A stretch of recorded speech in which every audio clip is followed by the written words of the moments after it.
Hey everybody, and welcome to another episode of This Old Church. Today we're going to show you how we created a stair mosaic on the outside of our congregation. This mosaic ended up taking 5 months, about 2 months of working on it every weekend, and then a 1 month where in San Francisco it just rains all the time, so we couldn't put the grout on, and then an additional 2 months, 2.5 months, where we were unexpectedly sheltering in place and were not allowed to do work. And then we resumed working on the mosaic again after it was declared that gardening was allowed and construction projects were allowed. So it took a little longer than we expected, but I think you'll see that the almost 100 hours of work on these tile stairs, from the design through the final product, are a pretty cool addition to our congregation. We at Grace Lutheran have a history of pastors and pastors' wives working on mosaic projects that are gifted to the congregation, and so it's pretty lovely to be a part of that tradition here in this space. As we began designing the image, we took one of our congregants' favorite hymn tunes, which was to Isaiah 55, and decided to do an Isaiah 55 theme.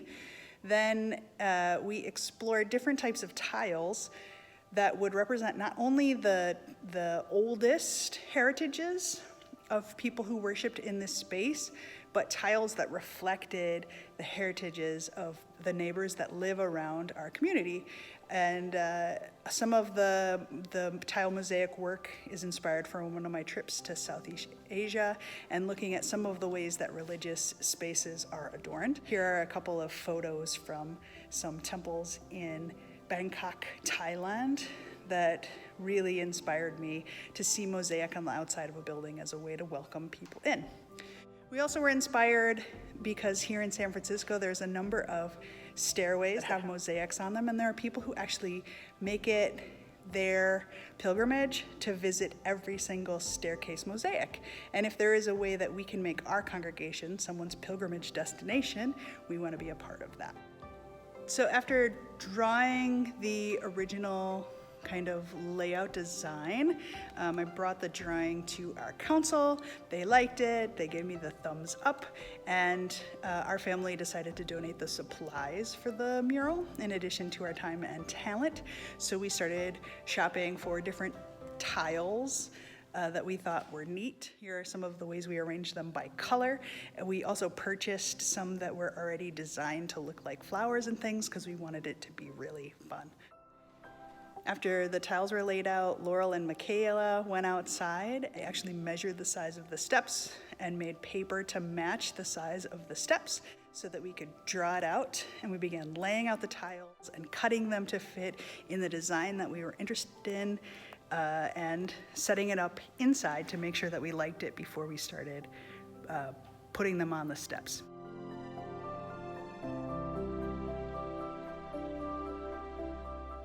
I was very grateful to have Laurel's help. She helped with cleaning the stairs, weed whacking all the weeds, and power washing the stairs. She also was the mortar mixer. Mortar is the first thing you put on that affixes the tiles to the stairs. This is the thin set mortar that's used to stick the tiles to the stairs. We're mixing that up now. This is just the end of the bag, so I'll probably end up opening another bag and putting it in. I just sort of do the water to eyeball it. They have directions, but the directions are for mixing the whole bag. So if you don't want to mix the whole bag, you kind of have to just figure it out as you go along. So I'm going to put just a little bit of water in, because if you put too much water, you just have to add more mortar, but you can always add a little more water. And this, you can mix it with a trowel by hand, but this handy dandy tool is far easier. You just put it in there.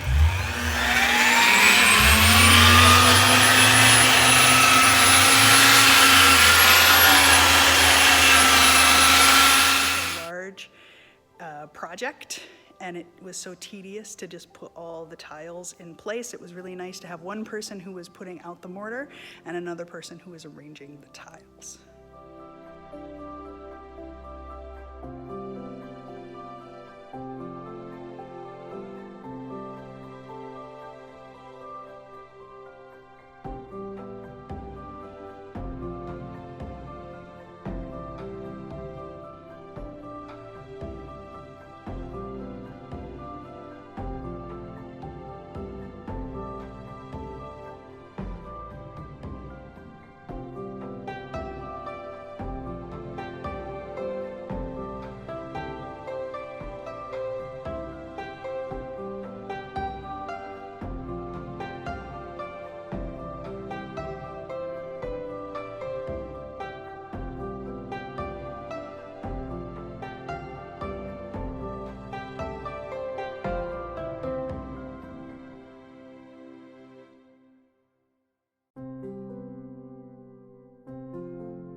Sanded grout The best for outside. that you put over the top of the tiles after you have done the mortar. So this takes a few hours to dry, and I sort of mix it up the same way I did the mortar. I put some in if you do the whole bag, it has exact proportions for the water, but we've been trying to just do it as we needed. So put some in the bucket.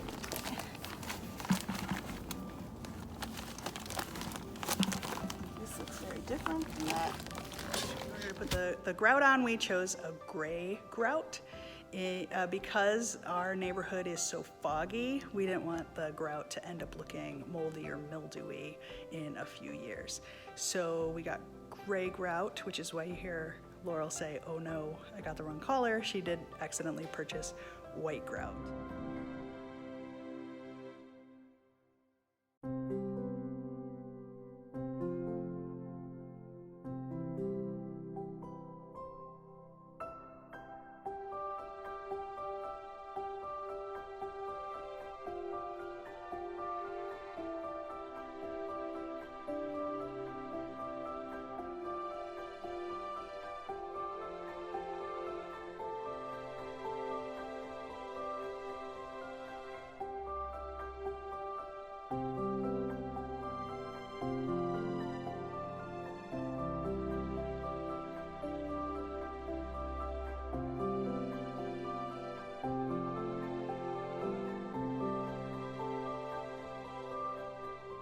The grouting took a really long time, and because of the unusual shapes as we put the grout in, because we couldn't put it all on with a trowel because of the unusual shapes, when we tried to put the grout in between some of the designs, like the flowers, they were very sharp. But now all of our fingers have cuts on them with grout inside.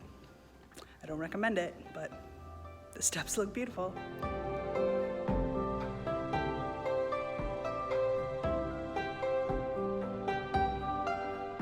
That the grout has dried, we are using a cleaning product that helps to remove the haze on the tile so it doesn't look quite so cloudy. We're going to remove the haze over the top of the tiles that's left after you wipe off the grout. So that should take care of, you should be able to see the colors clearer and it should look cleaner.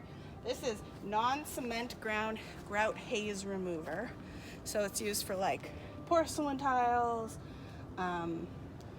things like that are not cement. You need to wear impervious gloves so the product's not going to go through because it's not supposed to be on your skin. And then this little grout scrubber, the product, the gloves, you put it on, and then you're supposed to scrub it a little bit, or with a brush or with a scrubby, and depending on how long your grout has cured or been drying, it says how long to leave it on for So since we did this yesterday, you can leave it on for 5 to 10 seconds or 2 to 3 minutes if it's a little heavier.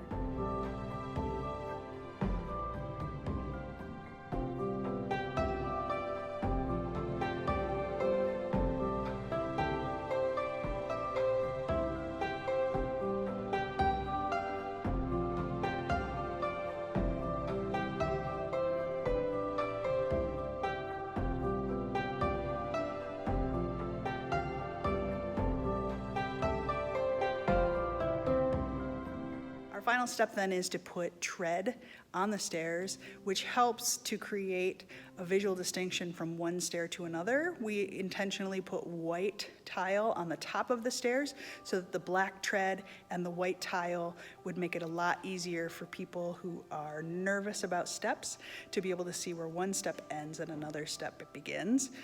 The white tile is designed for showers, so it doesn't really get slippery when it's wet, but it looks like it gets slippery, and we want to help everyone feel really confident. So the tread trim is actually a part of one of the requirements for making stairs ADA approved, so that people with lower vision can see those steps. And so this tread is not only making our building safer, it's helping us get closer to meeting the ADA code, which is a really important mission principle of our congregation.